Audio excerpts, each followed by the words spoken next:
సంవత్సరం జరిగిన మేలు అనేది గత 20 సంవత్సరాల నుంచి ఇక్కడ మేము వీక్షించి ఉన్నాము. ఎందుకంటే మీరు ఎవరినైనా చూసుకోండి, గత 15 సంవత్సరాల నుంచి పేర్లతో లిస్ట్ ఉంది కాబట్టి వారికి వారి కుటుంబంలో అద్భుతాలే జరిగినాయి తప్ప వేరే ఏ విషయంలో కూడా ఈ వినాయకుని పోయినసారి మన మంద యాదమ్మ గారు అంటే వాళ్ళ కొడుకు శివ తీసుకున్నాడు.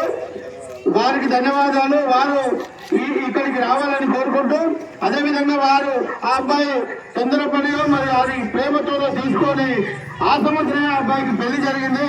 అది ఈ వినాయకుని ఒక పుణ్యమని మేమంతా కోరుకుంటున్నాం. అదేవిధంగా గత 10 సంవత్సరాల నుంచి కూడా ఎవరు తీసుకున్నా వారికి పెళ్ళైన వారికి పిల్లలు పుట్టారు, పెళ్లి కాని వారికి పెళ్ళైంది, పెళ్ళైన మళ్ళీ పెళ్లి కానివాడు ఒకసారి తీసుకున్నాడు, అదే పిల్లలైతే లేదని మళ్ళా అబ్బాయి తీసుకున్నాడు. ఇలాంటి ఈ గణనాథుల లడ్డు చాలా అద్భుతం కాబట్టి ఈసారి తీసుకున్న వారికి ఆయన ఆరోగ్యాలు అష్టైశ్వర్యాలు వారి కుటుంబంలో జరగాలని ఇక్కడ విచ్చేసిన అందరికీ ధన్యవాదాలు తెలుపుకుంటూ